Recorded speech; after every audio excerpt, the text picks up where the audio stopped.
শাহী দরবারে কালেমাতুশ শুকরিয়া, আলহামদুলিল্লাহ। আল্লাহ সুবহানাহু ওয়া তাআলার আহাম সৃষ্টি, দুনিয়া বাসা সৃষ্টি, আল্লাহর মহব্বতের পাত্র, দুজাহানের সৈয়দ ও সরদার জনাব মুহাম্মদ রাসূলুল্লাহ সাল্লাল্লাহু আলাইহি ওয়াসাল্লাম শানে সংক্ষিপ্ত দরুদ এবং সালাম শেষে সারা দুনিয়ার সমস্ত ঈমানদার বান্দা-বান্দী যারা কালেমার সাথে দুনিয়া থেকে বিদায় হয়ে পরপারে চলে গেছেন, তাদের সকলের জন্য আমরা মাগফিরাতের দরখাস্ত করছি, আল্লাহুম্মা আমিন। মহান জাতে পাক রব্বুল আলামিনের অনেকগুলো ওয়াদা রয়েছে কোরআন শরীফে, তার একটি ওয়াদাল্লাহুল্লাযীনা আমানু ওয়া আমিলুস সালিহাত। আমি আল্লাহ সুবহানাহু ওয়া তাআলা তাদের সাথে চুক্তিবদ্ধ হইলাম, ওয়াদা করলাম, প্রতিশ্রুতি দিলাম, যারা ঈমানদার এবং নেককার। কিসের চুক্তি? মিনহুম মাগফিরাতান ওয়া আজরুন আযীমা। আমার পক্ষ থেকে তারা মার্জনার মহান নেয়ামত অর্জন করবে এবং যে আজরে আজিম, উত্তম নেয়ামত, উত্তমের থেকে উত্তম আর উত্তম হওয়ার সুযোগ নেই, এরকম উত্তম নেয়ামত আমি আল্লাহ তাআলার কাছে পাওয়ার জন্য তারা হকদার হবে, এই ঘোষণা আল্লাহ সুবহানাহু ওয়া তাআলা জানালেন। আর এই ঘোষণাটা সহ সারা দুনিয়া যত রকমের মাহফিলে, মজলিসে, সেমিনারে, সেম্পোরিয়ামে, খুতবায়, ওয়াজ মাহফিলে, মিলাদ মাহফিলে, সিরাত মাহফিলে, আলোচনা সভায় যতগুলো আলোচনা হয়, সব আলোচনার একটা উপসংহার শেষ কথা হয়,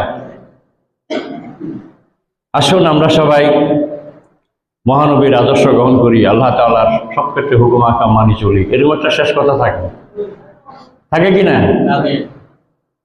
কিন্তু দেখা যায় এই শেষ কথা একটা ফিনিশিং দেওয়া হয়, বক্তা একটা তার আলোচনার ফিনিশিং দিলেন, কিন্তু সেই ফিনিশিংটা আমরা শ্রোতারা সবাই নিলাম না। আমরা যদি সিদ্ধান্ত নিয়ে সেদিন থেকে যত আলোচনা শুনলাম, তিনি যেই হোক না কেন, কথাটা যদি আমার আল্লাহর হয় এবং যে পদ্ধতির কথা বললেন, পদ্ধতিটা রাসূলের জিন্দেগির সাথে মিলে, এটা তো আমার মনের, আপনার মনের খোরাক। যে খোরাক নিলে পরে আপনার রূহ খোরাক পাবে, আপনার মাথা থেকে পা পর্যন্ত 3.5 হাত বডিকে লালন পালন করার জন্য যে রিজিক আল্লাহ দুনিয়া দিয়ে রাখছেন, সেই রিজিকের ক্ষেত্রেও এখানে ফয়সালা হচ্ছে। আপনি জোগাড় করার ক্ষেত্রেও হারাম নিতে পারেন না, গলত করার ক্ষেত্রেও হারাম নিতে পারেন না। আয় করতে হবে হালাল, খরচ করতে হবে হালাল, দান করতে হবে হালাল। প্রসঙ্গটা হইল আল্লাহর নির্দেশ, তোমরা যত রকমের বস্তু, আমি অসংখ্য নেয়ামত তৈরি করেছি দুনিয়ার মধ্যে, কুলু ওয়াশরাবু। আমরা নিঃসকে দেখছি, খানা তো আমরা কিছু খাই, শুকনো খানা, আবার কিছু তরল জাতীয়, দুধ, শরবত, পানি। কি বলেন? আল্লাহ কি বললেন? খাও এবং পান করো, খাও এবং পান করো, ওয়ালা তুসরিফু, কিন্তু অপচয় করিও না। আর অন্য জায়গায় বলেন কুলু হালালান তাইয়্যিবা, খাও পবিত্র জিনিস।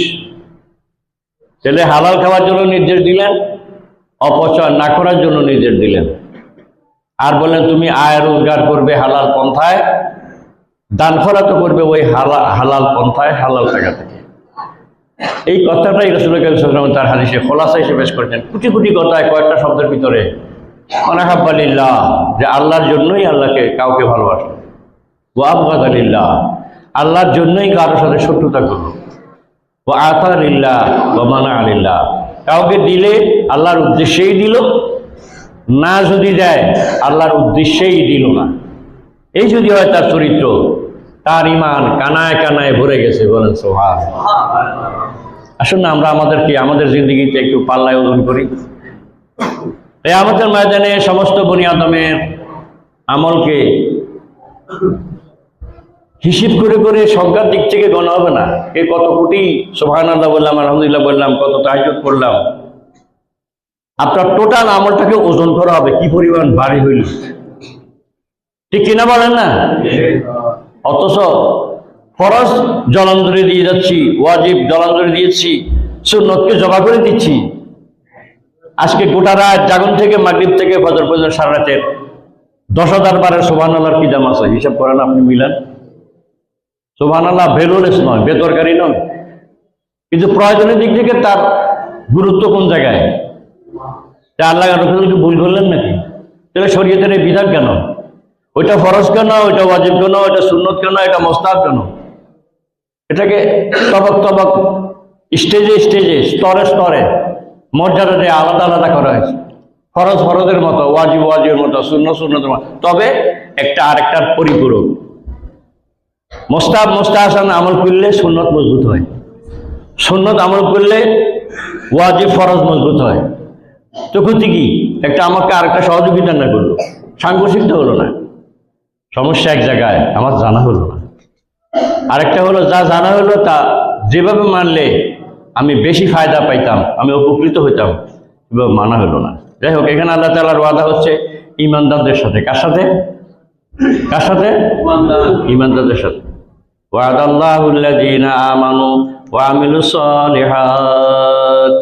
সারা দুনিয়ার কোটি কোটি বনি আদম রয়ে গেছে, তাদের সাথে নয়, শুধুমাত্র যারা তাওহীদে বিশ্বাসী, যারা ঘোষণা করেছে লা ইলাহা ইল্লাল্লাহু মুহাম্মাদুর রাসূলুল্লাহ। আরে মুহাম্মাদুর রাসূলুল্লাহ তো বলছে শেষ জামানার উম্মতেরা। সৃষ্টির জন্মলগ্নে যে কালমা ছিল, ছিল কি ছিল না? কালেমা তো একটাই। একটা কেন? বানান্য তো একজন, ফালান্য তো একজন, বানান্য তো একজন, গোটা দুনিয়া মানে তো একজন। কালেমা একটা হবে না, 18টা হবে নাকি? কালেমাও একটাই, বলেন না, কালেমাও একটাই। বলে বাকিগুলো কি? বাকিগুলো এটা শাখা প্রশাখা, এটার ব্যাখ্যা। এক কথা, এই কালেমা তথাকথিত কোনো একটা সেন্টেন্স নয়, একটা বাক্য নয়। এটা এত ভারী, এত ভারী, এত ভারী। আল্লাহ বলে 7 তবক আসমান জমিন দোনোটা সহ মাঝখানে যা আছে সবটা যদি এক পাল্লা রাখা হয় তবুও কালেমার পাল্লাই ভারী হবে। সুবহানাল্লাহ। আল্লাহ এবং আল্লাহ রাসূলের কোনো কথা অহেতুক কথা নয়, বলার খাতিরে বলছে এরকম নয়। শতভাগ যৌক্তিক, বিজ্ঞানসম্মত, বাস্তবসম্মত।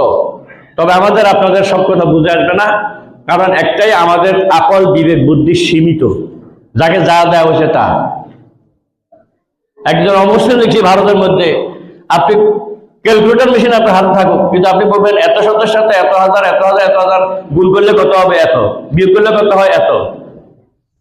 এই কিভাবে বলিলে? এটা কেমন সম্ভব বলেন? এটা কোটি কোটি মানুষ তো পাইল না, একজনে পাইল কেন? এটাকে বলা হয় ব্যতিক্রম।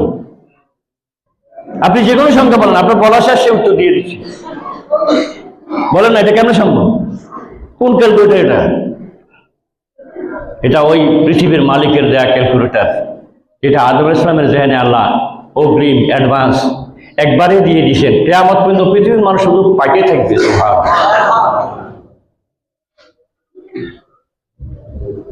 ওয়াল্লামা আদম আল আসমা।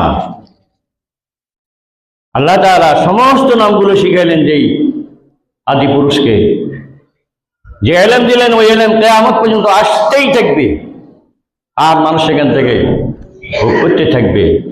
কিন্তু দুর্ভাগ্য এক জায়গায়, আল্লাহ তো যা দেওয়ার দিলেন, আল্লাহ তো যা বলার বললেন, পরিণতি তো আমার তো প্রস্তুতি হলো না। এই জন্য আল্লাহ তোমার তাআলা বলেন, কখন তোমাকে মৃত্যুর স্বাদ গ্রহণ করতে হবে তোমার যেহেতু দ্বারা নাই, এখন তুমি প্রস্তুতি দাও। এই জন্য মুসলমান না হয়ে মৃত্যুবরণ করো না। এক ওয়াদা এটা। আরেক ওয়াদা সূরা নূরের মধ্যে আল্লাহ রাব্বুল আলামিন করছেন, এটা 55 নম্বর আয়াতে, যে আমি ওয়াদা করতেছি তোমরা যদি সততা এবং যোগ্যতা, দুটোটা যোগ্যতা একসাথে হাসিল করো, এবং পৃথিবীর যে কোনো ভূখণ্ডে যদি তোমাদের সংখ্যা কি হয়, মেজরিটি হয়। অমুসলমান দেশে না, অমুসলমান দেশে তারা আল্লাহকে না মানলেও আল্লাহ বলে আমি প্রাকৃতিক সম্পদ দিয়ে তাদেরকে ভাষা দিব। আপনারা প্রশ্ন আসতে পারে, আমরা বেশি না হয় কিছু যদি আল্লাহ বিল্লাহ করি, তাহলে আমাকে দিলেন না, এরা আল্লাহরে মোটে মানেই না, হ্যাঁ আল্লাহ ভাষা দিলেন, কি গো আল্লাহ তুমি কিরকম? প্রশ্ন আসে না? নাউযুবিল্লাহ বলেন না? আল্লাহ হিসাবে ভুল করলো নি? আমরা বেশি মানি নাই, কিন্তু টুকটাক তো মানছি। কি কর? যৎসামান্য তো মানছি, আল্লাহরে বিশ্বাস তো করি না, করি না? এরা তো বিশ্বাসই করে না, এরা দ্যার ইজ নো গড। যারা আল্লাহরে মানলই না, বিশ্বাসই করলো না, তাদেরকে আল্লাহ ভাষায় দিলেন। What is this? জবাব একটাই, আর দুনিয়া সিজনুল মুমিন, আর দুনিয়া সিজনুল মুমিন ওয়া জান্নাতুল লিল কাফির। আল্লাহ তাবারক ওয়া তাআলার আখেরি পয়গম্বর এটার ফিনিশিং দিলেন। দুনিয়ার মধ্যে যারা ঈমান আনার কারণে আল্লাহ তাআলার আনুগত্যের কাছে, দাসত্বের কাছে সারেন্ডার করেছেন, যারা একটা রশির বন্ধনের মধ্যে আবদ্ধ হয়ে গেছেন, এরা এদের ইচ্ছা মতো সেই বন্ধন থেকে আর দূরে সরতে পারে না। এরা একটা কমিটমেন্ট দিয়ে ফেলছেন, লা ইলাহা ইল্লাল্লাহ কালেমা পড়ে একটা সিদ্ধান্ত জানিয়েছেন, আমরা আল্লাহ ছাড়া কাউকে মানি না, মুহাম্মদ রাসূলুল্লাহ সাল্লাল্লাহু আলাইহি ওয়াসাল্লাম আল্লাহ রাসূল হিসেবে তাকে মানি। অতএব এই মানতে যাইয়া বাকিগুলোকে নেগেটিভ করা হয়েছে, ওগুলো কোনোটাই মানি না, আর কোনোটাই মানি না, একটাই মানি। এই একটা সিদ্ধান্তের মধ্যে আসার কারণে আল্লাহ তাবারক বলেন, এখন তোমার ডানে বামে সামনে পিছনে উপরে তোমার অনেক অফার আসবে। এই অফারগুলো নিতে পারবে না কেন? তুমি একটা প্রটেক্টেড, একটা প্রোটেকশনে আবদ্ধ। তুমি জেলখানার কয়েদি, মনে চাইলে বাইরে যেতে পারি না। কয়েদিরা মনে চাইলে বাইরে যেতে পারে বোধ হয়, আর কয়েকটার বাইরে যারা যেখানে খুশি সেখানে গেলাম। এটা হচ্ছে কাফেরদের হালত। অতএব ইমানদারদের হালত হলো এরকম, তারা যেহেতু আল্লাহর ওয়াদার সাথে কমিটমেন্ট, একটা চুক্তিপত্রের মধ্যে আবদ্ধ হয়ে গেছে, এখন তারা আল্লাহ এবং রাসূলের ইচ্ছার বাইরে যেতে পারে না। অতএব তার সামনে যত অফার আসবে, যত লবণীয় আসবে, সেটা সে প্রত্যাখ্যান করতে হবে। অতএব এটা তোমার জন্য কয়েদখানা। ইমানদারের জন্য দুনিয়া হচ্ছে কয়েদখানা, আর কাফেরদের জন্য হচ্ছে সরাসরি জান্নাত বলা হয়েছে। অর্থাৎ সুখ শান্তি বলতে যা বোঝায়, টুকটাক যা পাইছে তারা দুনিয়াতে, এটাই শেষ। তাদের গরু দুধ দিবে বেশি, তাদের গাছে ফল ধরবে বেশি, তাদের পুকুরে মাছ হবে বেশি, তাদের ব্যবসার মধ্যে লাভ হবে বেশি, তাদের ছেলে স্কলারশিপ পাবে বেশি, এবং আপনি টাকা দেখেন হচ্ছেও তাই।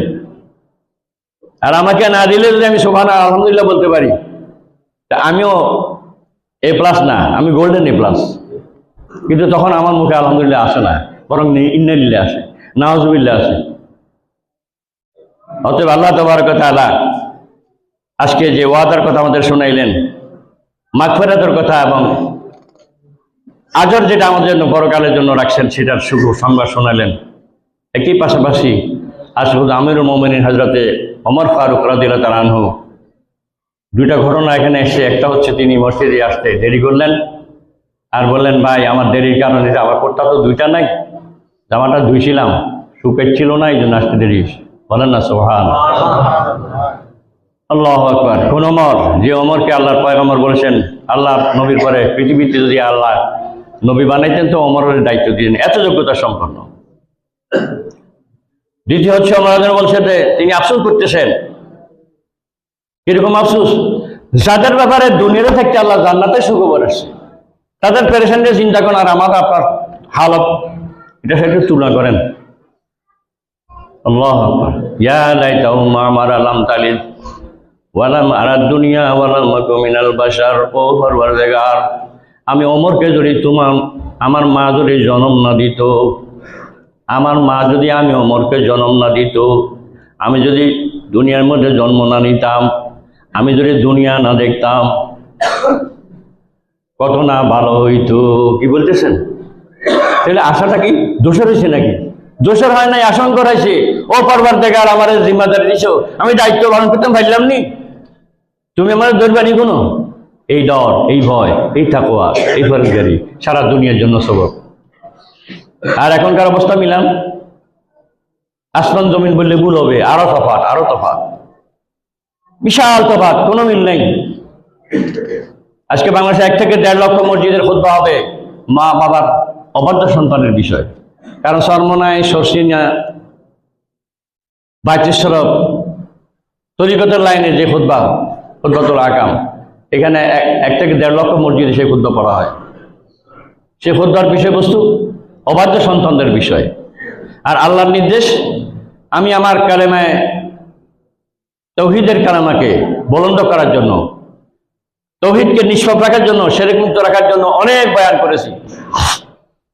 এক কথা কুল হুয়াল্লাহু আহাদ, সেখানে আল্লাহ দাসত্ব গোলামি না করার জন্য সূরা বনী ইসরাঈলের 2য় রুকুতে, যেটা মেরাজের 14 দফার প্রথম দফা, ওয়াকাদা রাব্বুকা আল্লা তা'বুদু ইল্লা ইয়্যা ওয়া বিল ওয়ালিদাইনি ইহসানা। যে আল্লাহ তাআলার তাওহীদের সাথে কাউকে পাত্তা দেয় নাই, আল্লাহ কাউকে যোগ করে নাই, সম্পূর্ণ সেবারে রেখেছে ওই আল্লাহ তাবারক ওয়া তাআলা। আল্লাহর দায়িত্ব পালনের ক্ষেত্রে, আল্লাহর দাসত্ব গোলামি করার ক্ষেত্রে মা বাবার হুকুম আহকাম মানার জন্য আল্লাহ এখানে ইহসান শব্দ ব্যবহার করে নির্দেশ করেছেন যে মা বাবার উদাহরণটা ব্যতিক্রম, আলাদা। অতএব এই মা বাপ হবে তোমার জান্নাত, এই মা বাপ হবে তোমার জাহান্নাম। কেন?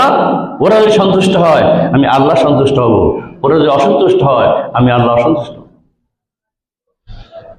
এই জন্য আল্লাহ তাবারক ওয়া তাআলা সমস্ত নবী পয়গম্বরকে দিয়ে যেসব সিফাত দুনিয়ার মানুষের সামনে পেশ করেছেন, এগুলোর বেশিরভাগ অংশ, খোলাসা অংশ কোরআন হাকিমের মধ্যে আবার রিপিট করেছেন, আবার পুনরায় উল্লেখ করেছেন।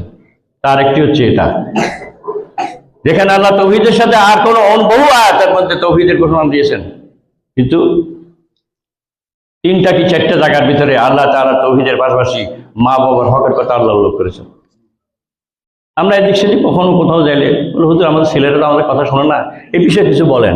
কি হবে আমাদের বলা দিয়ে বলেন? এই ছেলে তো উল্টা পাল্টা হয়ে গেছে, হঠাৎ হয় নাই, অনেক সময় লাগছে। সেই যে জগতে চলে গেছে ওই জগৎ থেকে এখন আর ফিরানো আপনার পক্ষে সম্ভব নয়।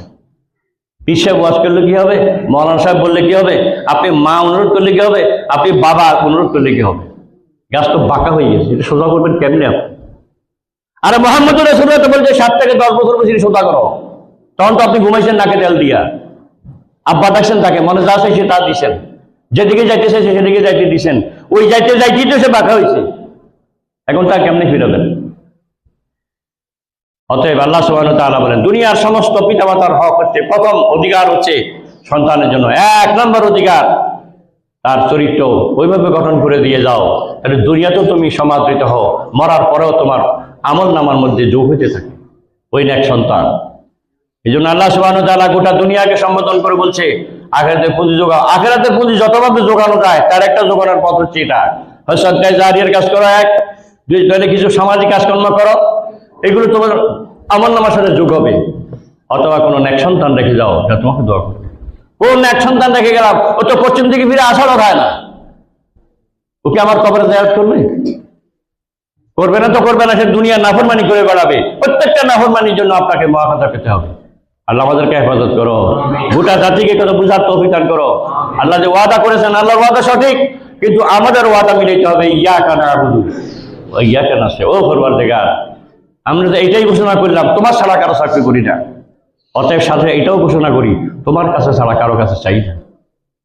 আল্লাহ আমাদেরকে এই পথের প্রতীক হওয়ার জন্য, এই মানে উত্তীর্ণ হওয়ার জন্য, এই পর্যায়ে আসার জন্য, এই তাকওয়া হাসিলের জন্য, ওমর ফারুক রাদিয়াল্লাহু আনহু যে জন্য খুতবার মধ্যে কাঁদছিলেন, আজীবন কাঁদছিলেন, সারা দুনিয়ার সমস্ত সাহাবায়ে কেরাম নমুনা এখানে পাওয়া যায়। তারা আমল অনেক বেশি করতেন, কিন্তু মনে করতেন হচ্ছে কিনা এই আশঙ্কার মধ্যে ভুগতেন। এটার নাম তাকওয়া, এটার নাম ফরজগারি। আল্লাহ সুবহানাহু ওয়া তাআলা গোটা দুনিয়া সহ तमाम বাংলাদেশের বনি আদমদের মধ্যে, বিশেষ করে মুসলমানদের মধ্যে এই অনুভূতি দান করুক, আমিন। ওয়া মা তাওফীকি ইল্লা বিল্লাহ ওয়া মা আলাইনা ইল্লাল বালাগ।